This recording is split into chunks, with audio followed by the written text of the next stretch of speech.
غوث اعظم کا ولیوں میں وہی مقام ہے جو نبیوں میں رسول کریم کا مقام ہے۔ حضرت غوث پاک رضی اللہ تعالیٰ عنہ کو اللہ نے بڑے اعزازات سے نوازا۔ ایک اعزاز اللہ نے یہ دیا کہ ماں کی طرف سے حسینی ہے، باپ کی طرف سے حسنی سید، نانا بھی اللہ کے ولی، دادا بھی اللہ کے ولی، پھپھی بھی اللہ کی بہت بڑی ولی ہے، بہت بڑی ولی۔ والد گرامی، آپ نے وہ سیب والا واقعہ تو بڑا ہی سنا ہوگا، اس طرف تو میں نہیں جاتا۔ ماں بھی اللہ کی بہت بڑی ولی ہے۔ یہ اللہ نا اسباب بناتا ہے، خود ماحول بناتا ہے۔ آپ کے جو والد گرامی تھے ان کا نام تھا ابو صالح سید موسیٰ جنگی دوست رحمت اللہ علیہ۔ بادشاہ کے کچھ سپاہی تھے جو مٹکے اٹھا کے جا رہے تھے، اور مٹکے تھے شراب کے بھرے ہوئے، مٹکے اٹھا کے جا رہے تھے۔ حضرت سید محمد موسیٰ جنگی دوست رحمت اللہ علیہ بھی قریب سے گزرے۔ یہ کیا بھائی؟ بدبو سے سمجھ تو گئے، تصدیق کے لیے پوچھا کیا ہے؟ انہوں نے کہا جناب یہ بادشاہ کا سامان لے کے جا رہے ہیں۔ آپ تو جھنڈے والی گاڑی کو ویسے نہیں نہ پوچھ سکتے، سوال ہی نہیں پیدا ہوتا۔ آپ چونکہ جمہوری لوگ ہیں، آپ نے تو بس دفتر بنانا ہے، جب الیکشن ہوگا نا اپنے دروازے کے سامنے سارے محلے سے لڑائی لینی ہے کہ ووٹ میرے آکے دیں۔ پھر ٹھیک 1.5 مہینے کے بعد سجدہ صاف بھی کر جاتے ہیں، بندہ غلط سی میں نے پتہ ہی نہیں لگا۔ تو یہ پہلے سوچنا تو تھوڑا سا ایسے ہی بلا وجہ الیکشن تو روز کبھی کبھی آئے گا، تو ہم نے ایک جگہ تو روز رہنا، ایک دوسرے سے جھگڑے کرنا اور معاذ اللہ تعالیٰ غیبتیں کرنا، عزتیں اچھالنا، یہ مسلمان کا شیوا نہیں ہے۔ حضرت غوث پاک کے والد نے پوچھا کیا لے کے جا رہے ہیں؟ بادشاہ کا سامان ہے جی۔ ہاتھ میں ڈنڈا تھا، 3 مٹکے تھے شراب کے بھرے ہوئے، زور سے ایک ایک ڈنڈا مٹکوں پہ مارا تو مٹکے ان کے سروں پہ ٹوٹ گئے۔ بادشاہ سلامت، ہم سارے تقریباً بادشاہ سلامت ہوتے ہیں، یہ کسی کی جرت ہے مطلب میرے گھر کے معاملے میں داخل کرے ہو؟ پھر بادشاہ لوگوں نے جا کے بڑی غیبتیں کی، بڑی بڑی کہانیاں سنائی۔ اس نے تو توڑ دیا جی مٹکے آپ کے، نے کوئی حال نہیں چھوڑا۔ تو بادشاہ کہنے لگا بلاؤ سید موسیٰ پاک جنگی دوست رحمت اللہ علیہ کو بلا لیا۔ تو کہنے لگے بادشاہ تمہیں پتہ تھا مٹکے کس کے ہیں؟ آپ فرمانے لگے پتہ تھا مجھے۔ کہا کیوں توڑے؟ فرمایا اس لیے توڑے کہ مجھے تیرے اوپر رحم آ گیا تھا، وہ اگر شراب پیے گا تو دوزخ میں جلے گا، مجھے رحم آیا تھا میں نے توڑ ڈالے۔ تو کہنے لگا آپ کون ہیں؟ آپ فرمانے لگے میں محتسب ہوں، میری حساب کتاب لینے کی ڈیوٹی ہے، محتسب ہوں، غلط آدمی کا حساب کروں گا۔ بادشاہ کہنے لگا کس نے ڈیوٹی لگائی آپ کی؟ فرمانے لگے میری ڈیوٹی میرے رب کریم نے لگائی، میری ڈیوٹی اللہ نے لگائی۔ تأمرون بالمعروف وتنہون عن المنکر، مسلمان کے ذمے ہے اچھائی کا حکم دے گا، برائی سے روکے، یہ ذمہ داری ہے میری، اللہ نے ڈیوٹی لگائی ہے۔ بادشاہ پہ اتنا روب طاری ہوا کہ کہنے لگا حضور آپ کی بڑی مہربانی، آپ نے یہ کام کیا۔ کہنے لگا جناب اگر آپ اجازت دیں تو میں بھی آپ کو محتسب نہ بنا دوں، آپ میرے وزیر بن جائیں، کوئی بندہ اس طرح کا کام کرے تو اسے روکے۔ آپ فرمانے لگے نہیں تو اپنی نوکری سنبھال کے رکھ، جسے اللہ ڈیوٹی پہ لگائے اسے پھر بندوں کی ڈیوٹیاں نہیں کرنے چاہیے۔ یہ احساس اللہ نے انہیں دیا، یہ شان رب کریم نے عطا فرمائی۔ ان کے صاحبزادے تھے حضرت غوث پاک جی رضی اللہ تعالیٰ عنہ۔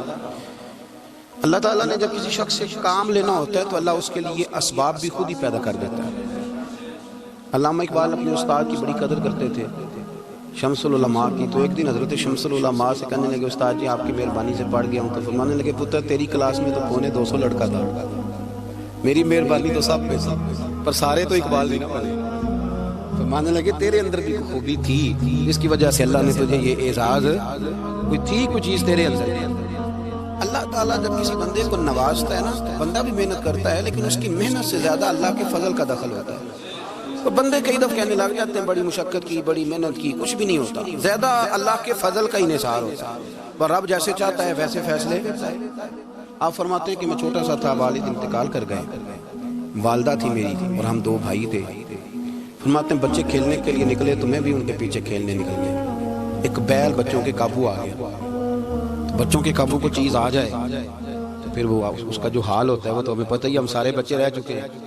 تو کہتے ہیں وہ بیل قابو آ گیا، اس کے کان چھیڑتا، کوئی اس کی دم چھیڑتا، کوئی اس کے سینگ چھیڑتا، کوئی کسی جگہ سے اسے تنگ کرتا۔ مختلف بچے اس کو نا دم سے پکڑ کے ہلاتے، بیل بھاگتا۔ حضور غوث پاک فرماتے میں بھی آگے بڑھا اور میں نے جب اس کی دم پکڑ کے ہلائی تو بیل نے میری طرف منہ کیا اور کہنے لگا عبدالقادر تو نانا ایسے کر، بول کے کہنے لگا تو نانا ایسے کر، تجھے رب نے ان کاموں کے لیے پیدا نہیں فرمایا۔ آپ فرماتے ہیں مجھے اتنا خوف طاری ہوا، بیل کو بولتے دیکھا تھا پہلی دفعہ، بیل کو۔ اب میرے سنی کو بھی دلیلوں کی ضرورت ہوتی ہے، دلیل نہ دیں، کسی بزرگ کی بات سنائیں تو سنی بھی تھوڑا تھوڑا دائیں بائیں دیکھتا ہے۔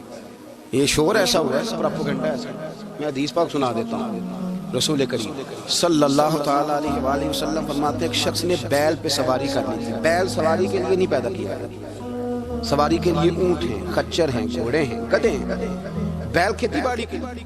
اس شخص نے جب بیل پہ سواری کی تو بیل پیچھے مڑ کے دیکھنے لگا اور کہنے لگا یار تو بڑا بیوقوف بول، کہنے لگا مجھے اللہ نے سواری کے لیے نہیں پیدا کیا، میرے سے وہ کام لے جس لیے میں پیدا کیا گیا ہوں۔ تو بندہ ڈر گیا، کہنے لگا بڑی حیرانگی والی بات نہیں کہ بیل بولتا ہے، تو بیل پھر بول پڑا۔ کہنے لگا اس سے بھی زیادہ حیرانگی والی بات ہے۔ اس نے کہا وہ کیا؟ کہنے لگے مدینے میں نبی پاک آ گئے ہیں اور تو نے ابھی تک کلمہ ہی نہیں پڑھا، یہ اس سے بھی زیادہ حیرانگی والی بات ہے۔ جامع المعجزات میں حدیث موجود ہے، حضور آ گئے اور تو نے کلمہ ہی نہیں پڑھا۔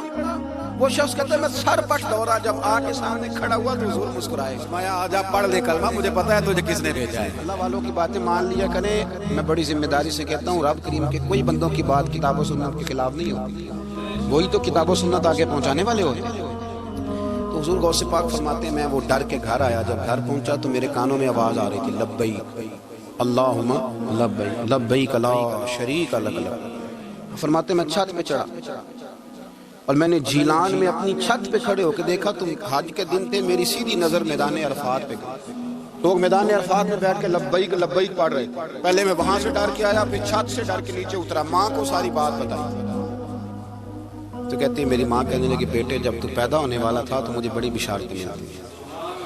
فرماتے ہیں ماں نے نا کھولا بکسا صندوق تو 80 دینار نکالے، فرمایا پتر تم دو بھائی ہو اور تمہارا باپ کل جاگیری 80 دینار چھوڑ گیا، 80 40 تمہارے 40 تمہارے بھائی کے۔ فرمایا بیٹا ایک بات کا خیال رکھنا، میں عورت ہوں، تمہارا باپ کوئی نہیں، بھائی چھوٹا ہے، میں پیچھے نہیں آ سکتا، یہ 40 دینار لے جا، جا بغداد چلا جا کے تعلیم حاصل کر، بیٹے میں پہنچ نہیں سکتی، خیال رکھنا۔ غوث پاک فرماتے ہیں 12 سال میں نے تعلیم حاصل کی یارو، میں نے پتے بھی کھائے، اور خود آپ کا فرمان موجود ہے، فرماتے ہیں ایسی سختیاں بھی دیکھیں، ایسی سختیاں بھی دیکھیں کہ پتھروں اور پہاڑوں پہ گزرتی تو شاید پگھل جاتے، لیکن میں نے اپنے نبی کا دین پڑھا۔ اب تو پیر کے گھر میں جو پیدا ہوتا ہے وہ علم لدنی والا ہوتا ہے، میں تو صاحب دا پتر ہے، او خدا کے بندے صبر کر۔